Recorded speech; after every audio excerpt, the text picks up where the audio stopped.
Assalamualaikum warahmatullahi wabarakatuh. Hai para pencinta catur dan para catur mania, selamat datang kembali di Legenda Catur Dunia. Sore ini saya akan ulas game kontroversial yang terjadi di turnamen online chess Super League yang berakhir tadi malam. Kontroversi ini ada di gamenya Hikaru Nakamura saat berhadapan dengan pecatur India Abhijit Gupta pada babak kelima kemarin lusa, di mana Hikaru Nakamura kawan tergabung di tim Crazy Knight dan Gupta ini tergabung satu tim dengan Ding Liren, yaitu Pivotal Pawn.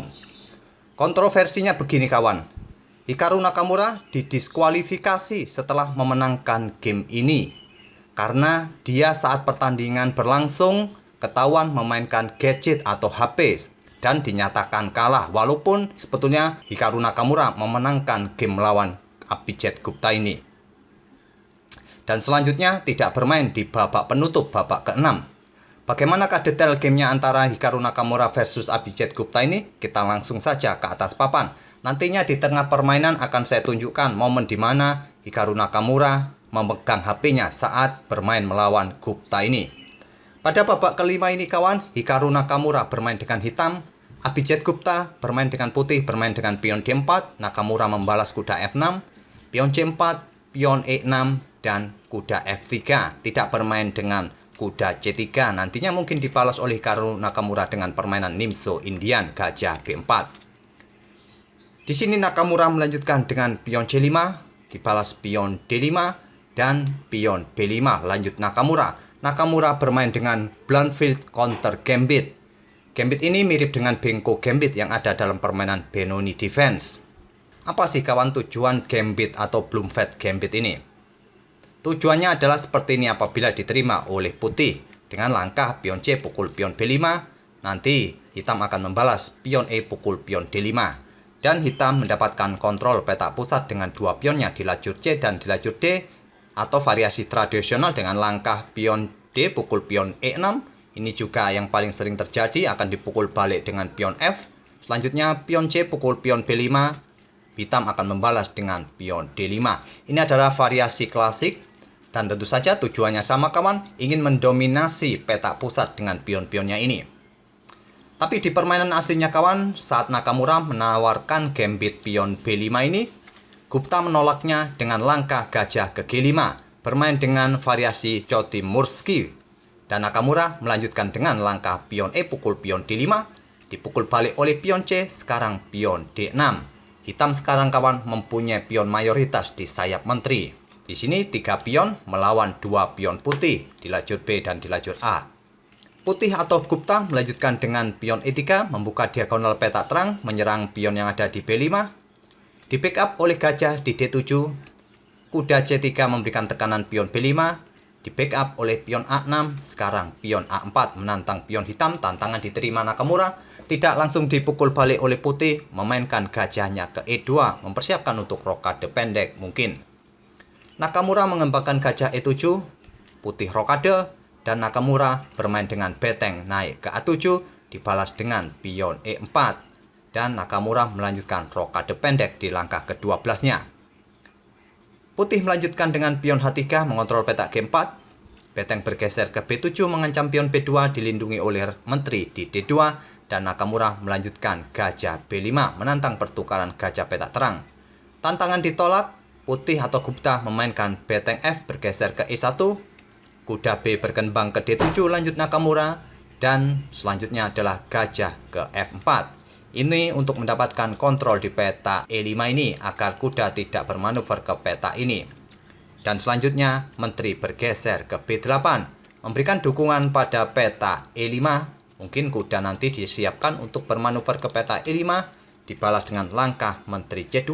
Nakamura tidak melanjutkan kuda ke petak pusat, bermain dengan beteng bergeser ke E8, dan sekarang pion E5 didahului oleh putih.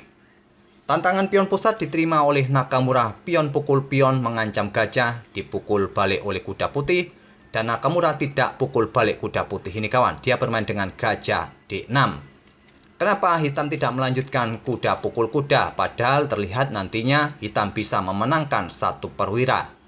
Masalahnya seperti ini kawan, putih akan melanjutkan gajah pukul gajah B5 dan membuka discover attack bagi menteri hitam ini. Tak ada pilihan yang lebih baik kawan sebetulnya menteri hitam ini pukul beteng putih skak, akan dipukul balik oleh beteng putih.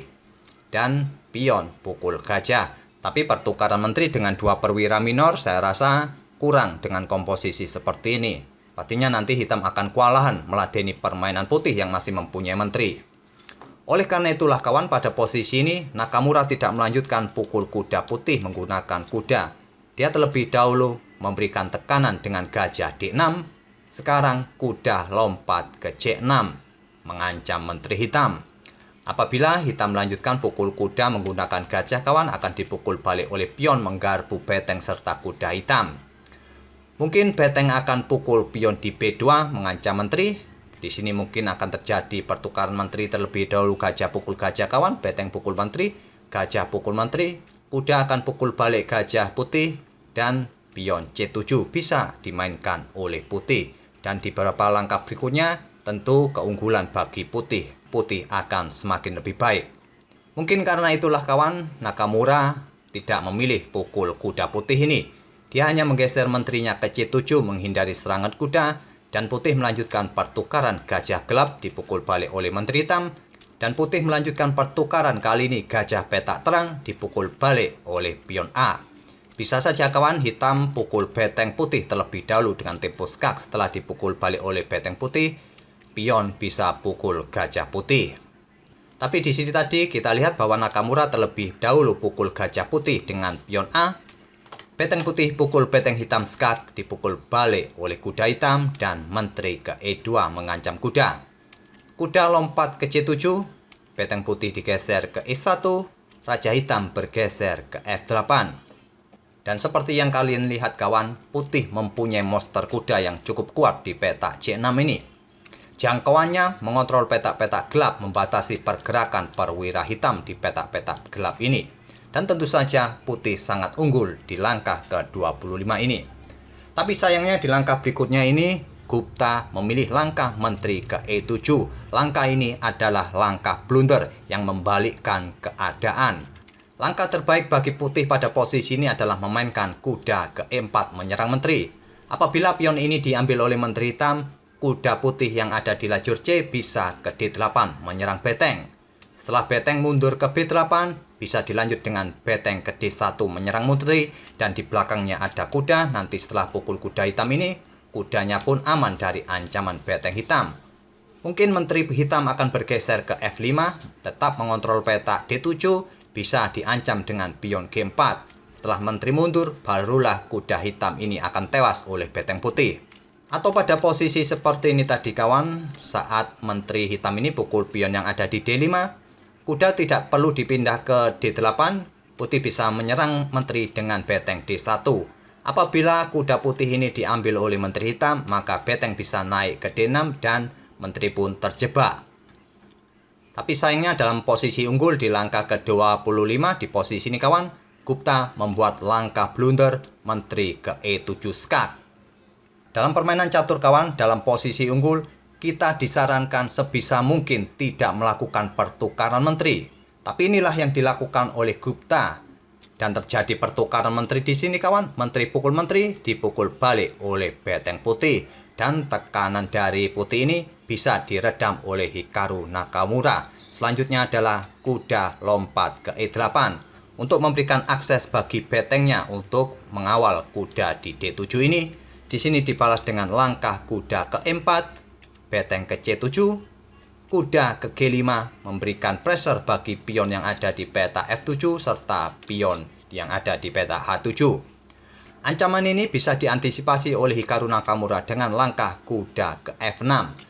Dan pada posisi inilah kawan, momen Hikaru Nakamura memegang HP. Karena ada panggilan telepon yang masuk dari ayah sambungnya. Nakamura hanya men-silent HP itu tanpa menerima panggilannya. Kejadiannya cukup cepat kawan, hanya beberapa detik saja. Itu pun saat streaming kita tidak bisa melihat HP yang dipegang oleh Hikaru Nakamura. Hanya bisa melihat reaksinya saja saat memegang HP itu. Dan seperti yang kalian lihat pada posisi ini, Nakamura melangkahkan kuda ke F6 ini tujuannya untuk melindungi pion yang ada di peta H7. Juga membuka akses bagi beteng untuk melindungi pion yang ada di F7, juga menawarkan pertukaran beteng.